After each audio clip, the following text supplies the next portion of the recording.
Hey everyone, so we're doing a stream recap of the PC troubleshooting stream where LinusTechTips built two defective computers and sent them out to Jay and to me, and we had to live troubleshoot them and fix the issues while Linus and Austin co-hosted and added commentary on it. So there were a couple of things in the live feed that Linus and Austin missed that we were doing on our side because they were looking at what Jay was doing, which is fine, that's all part of it. However, I wanted to provide some extra perspective on what was going on behind the scenes, what was my strategy going into it, and there's gonna be spoilers in here. So definitely go watch the stream archive on Linus's channel as well. Before that, this video is brought to you by Arctic Cooling and its Liquid Freezer 2 line. Arctic is actively restocking its Liquid Freezer 2 coolers that rank among the top performers for CPU coolers right now, including on Ryzen CPUs. The Liquid Freezer 2 series is focused on high thermal performance and value, featuring a blackout design and including a VRM fan mounted on top of the pump block to help provide airflow over neighboring VRM heatsinks. Arctic has also started selling its P12 120 case fans. Learn more at the links in the description below. So as I said, the first two things we did, we immediately reset BIOS, and then I saw in the comments of the stream a lot of people missed that we did that. So Linus happened to be dealing with audio issues, and Austin dropped out for audio issues like right when we did this stuff, so they missed it. And then for the whole stream, they were talking about like, did Steve find the BIOS issues or did Steve enable XMP? And yes, the very first thing I did was load optimize defaults, which you'll see in the feed. But then I went and overclocked the CPU, and so I think a lot of the viewers thought that I was manually searching for problems, but actually we just reset it and then looked for if there are any secure boot features that might have survived the reset, which there weren't, and then we did some overclocking. And then on the XMP side, so enabled that after the first test pass. Linus and Austin, I think, were talking to Jay when we did that. So they came back later and tried to drop a hint like, yeah, did you have the memory speed right? And I said, oh, no, I just overclocked the GPU to get the scores. But XMP was on already, so that was one of the earlier changes we made as well after resetting BIOS. So spoiler number one, there were two trophies sent out to each of us, and obviously one of them was like awarded to us by us at the end of it because it was all done remotely. So spoiling the winner then, you can go watch the archive if you don't want to know. But I ended up winning. It was a really good fight with Jay, and I mean, there were a couple of really tricky things in there. So first of all, troubleshooting a PC has so many different approaches to it that there's a lot of luck involved. Where going into this, this is honestly like the most prepared for a test I've been in my life, I think. Because going into it, I was thinking all of the different ways you might have to. So one of the considerations I had was, is it going to be faster for me to pull everything out and put it on a bench? And you have to remember, we don't have any insight to what the issues are leading into it. We're figuring it out live. So like the M.2 SSD not being plugged into a slot, that was something that I was fortunate enough that since I had it on a bench anyway, when I got down, I think I was plugging something in, I saw that it wasn't connected. So there were a lot of weird strategy things where I made the decision to go open bench with it, rip everything out, and that had the downside of now you have to try and get it all back in there. So even if I run all the benchmarks, if I can't reassemble it in time, I would still lose. So that's the strategy I went with though, was open bench. But going into it, I was thinking, should I do like open bench or should I try and troubleshoot in place? And then we also knew that Linus had sent a box of spare hardware, but we didn't know what the spare hardware was or if it was even functional. All we knew that he sent a GPU because they told us before the competition, they were like, GPU's not in there because shipping reasons, so you have to install that. So we knew that would be in there, but they sent two GPUs, and then they sent an extra CPU, and they sent extra memory. And the challenge there is it's like, oh, and an extra motherboard. So when we pulled all this stuff out to start the stream, I was kind of looking at it like, man, maybe I should just replace all of the components with the spares, and if there's a problem, we'll solve it. But then I started thinking, what if Linus thinks that I'm gonna think that, and there's duds in the spares? So it's like, get into that game. But anyway, we troubleshot it on a bench platform. And while I was like working on other things, I started opening these just in case something didn't work. I wanted to know what I had. And we noticed that the memory had like Captain tape on it, on the pins. So the spare memory had some tape on it, and we ended up not using the spare memory anyway, but that's one of the tricks they had. It was like a ringer, a spare that was planted as a red herring to just throw us off if we had done the strategy of replacing everything. So very well thought out competition by Linus's team, because there's like a lot of weird trickery going on where it's not a normal customer troubleshooting experience. It's like a saboteur experience where you just have to assume everything's screwed up. So my strategy then when we started was, you'll notice like when we start the stream, I've got a bunch of tools in front of me. This is just our normal live streaming set. And we have a bunch of tools here all the time anyway, but I had a couple specific things that I pulled out. So one of them was I wanted to not use normally for building a computer I use a screwdriver, but wanted to have a little bit of extra speed there because I figured, I mean, yeah, you're min-maxing, you're fighting over seconds, but shaving a couple seconds off of every single screw when I knew one of my strategy choices was to pull a whole system apart, that seemed like it was worth it. So we got a massive extender bit on the screwdriver so I could get into everything. The tape was probably the best move I had, because what I did, we'll take a shot of it separately, but I taped the back plate on in place before I took the system apart. Reason for that is because on non-HEDT platforms, the back plate's a huge pain to get in there and actually like mount. It takes a lot of time depending on the type of cooler, and I hadn't worked with this Gigabyte cooler before, so it ended up being just an Asetek mount, which wouldn't be as big of a deal, but because I wasn't exactly sure how their mounting process worked, I didn't want to have to remount the back plate. So yeah, we pulled all that apart. Very first thing I did after that, and I pulled the, in the case, there's just screws here for a fan cage, so we pulled that out separately, removed this, immediately saw fans were opposite directions, saw this fan was backwards. I asked for a judge comment on, does it matter if the fans are the correct direction, or does it just need to post the bench scores? Like, does it need to be repaired properly and competently, or does it just need to post and do scores? Because if it just needs scores, those benchmarks are short enough that you just run the two fans in the back unplugged, and you'd be fine. But we ended up fixing it because I had time while benchmarks were running on the open bench to just swap everything with the drill. So really tried to constantly do something even while it was benchmarking stuff. So I'd save small things like tidying up the fans, flipping them, swapping components for benchmarking time. First thing we did once it was out was load optimize defaults. I think Linus might have missed that. I think he was talking to Jay when we did that. So we load optimize defaults. That blew away like half of the defects that they had planted in the system. And after that, I guess swapping RAM normally will do that too, but we didn't load with safe boot, so we were clear there too. And after that, when talking with like Linus and Austin on the judging side, actually I think Chase on the production side, you couldn't hear him on the stream, he was behind the scenes. He was kind of like floating between the rooms as like a judge or a separate judge. And the answer was, you don't have to technically have it perfect. Like, it doesn't need to be cable managed. The fans don't need to be correct or even running. It just needs to post the scores. But we had enough of a lead at some point where I did just do all those things while the benchmarks were running, because Heaven takes so damn long. It's like a 4-minute benchmark. So yeah, after clearing CMOS, I swapped the RAM and then remount the cooler, which in that process noticed they didn't have thermal paste on. Kind of expected that anyway. I was expecting some trickery there, or like the peel before installation thing on the cooler I was expecting. So caught that one.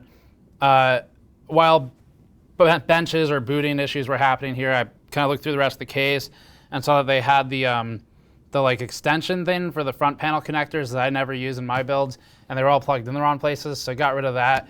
A lot of really clever tricks. The M.2 drive was probably the cleverest of them, where it was just like smashed into the thermal pad but not connected.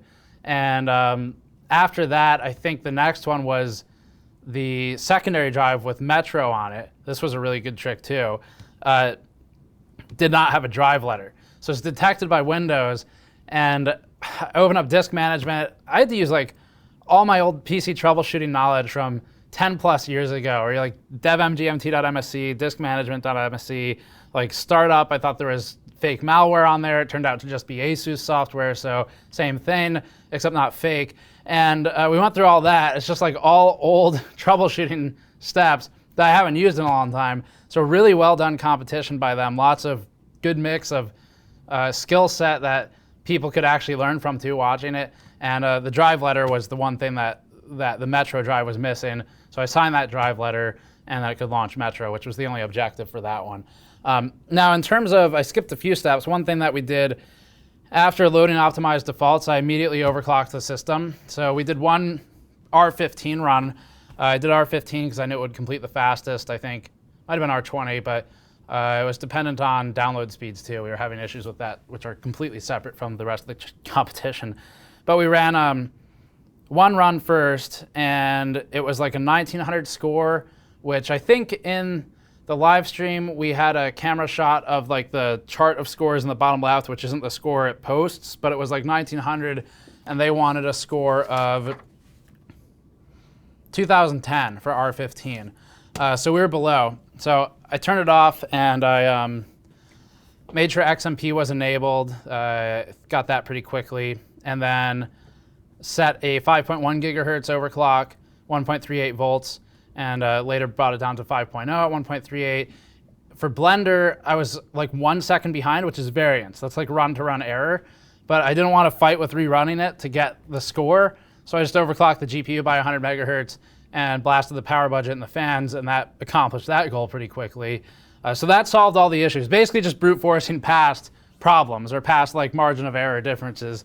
And I figured I'd be able to overclock things in a way that Jay or Linus's team might not have really predicted for an on-the-fly troubleshooting, because we have a lot of experience with these platforms, so pretty easy to throw a quick OC on there and just blow past the issues. Other small behind-the-scenes stuff, or like small things I had out, I brought over a bowl for all the screws so I wouldn't lose track of them. So that was a really small detail. Before the stream, I took a printer magnet, old printer, this is just a massive printer magnet, and I magnetized the drill bit on the driver and also the shaft of it, so that whenever I got a screw, it would definitely stick to it, so I didn't have to get my hands in the case, because I knew I'd probably drop a screw and waste a bunch of time. There was a comment that said like Steve's over here like a IT doomsday prepper, which is really what I was. I had this out but didn't use it. This is, I think Jay had one of these too, and he used his. Super cool. It's just a PCIe thing, power and reset button, LEDs as well. Plug it into the front panel, and you can bypass the case. I didn't use it because the motherboard has those buttons on it, so it saves a lot of time to just hit the power button on the Asus board. And then finally, other small stuff. I didn't really end up using this, but behind the table, I mounted a magnet to the table leg. It's a metal table leg. And then I put a bunch more tools at like quick hip level access so I could just grab them. The reason for that is the thing that slows me down the most when I'm building a system or something is just misplacing screwdrivers everywhere. You put it down where you're working, you forget where it is. I know that's like my biggest weakness, is just being bad about tool organization. So I had one set of tools here, I had one behind the monitor, and then I had one down here at hip level. That way there's always a screwdriver like within eyesight. So I couldn't lose for that reason. So behind the scenes, how did it all work? Well, basically there was a Discord server set up, and it was Linus's team, so that includes production crew, which I don't think they were ever piped into the stream, but I'm not sure. I need to go watch it. And Linus, obviously, Austin, Jay and I had our own channels, so we were all together when it started. Actually, at the beginning, you'll hear me say I lost audio. I was like kind of worried because I thought it was a production issue, but actually everyone just left the channel and didn't tell me that they were abandoning me. So they left their channels casted without us being able to hear them, and then they drop in every now and then and ask how things were going. Linus was like trying to give us hints. I rejected the one he was offering at that one point. You'll see in the video. Partly because I suspected his like hints might actually be the opposite. They might be detriments, like send me the wrong path. So yeah, that was fun. Chase was on Linus's team interacting with us to just tell us like, hey, you know, Chase, I have a judge question. Do I need the fan to be on? Does it need to be facing the right way? Stuff like that. And then on the technical production side, the setup was stupid for me. Like, I had one earpiece in going to my phone for receiving audio when Linus or Austin joined the chat. I had my laptop on the table for the mic with 2 Discord accounts, so I could talk to them through that one and then listen through the other one. So then the reason for the 2 Discord accounts too, it was like in the true spirit of the PC troubleshooting challenge, last few minutes before the stream, trying to figure out how to get my audio good enough for them. They couldn't understand me with my inline mic to my phone, So I needed 2 accounts because one had to mute the other one. So then one listens and one sends because the audio quality wasn't good. And then when I watched the stream later, I saw Jay had wireless headphones on, which I also own. I was like, oh, yeah, I guess I could have done that. But my way worked. So that was our dumb solution. And then they had basically we treated our streaming setup as a webcam, piped it into their setup, and then they did the picture-in-picture stuff. Really impressive production from LinusTechTips. It's crazy how well they were able to pull this off with, like, everyone's remote.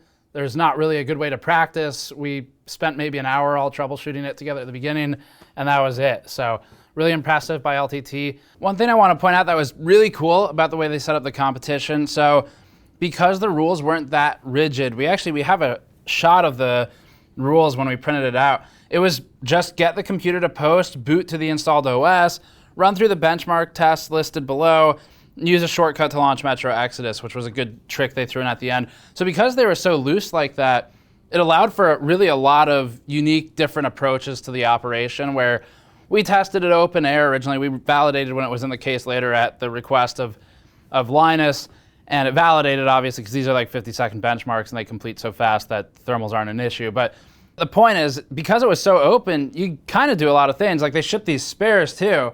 If you wanted to throw in all 4 sticks of memory and a second GPU, there was nothing in the rules against that. And if you felt like you had the time to do it, you could do it.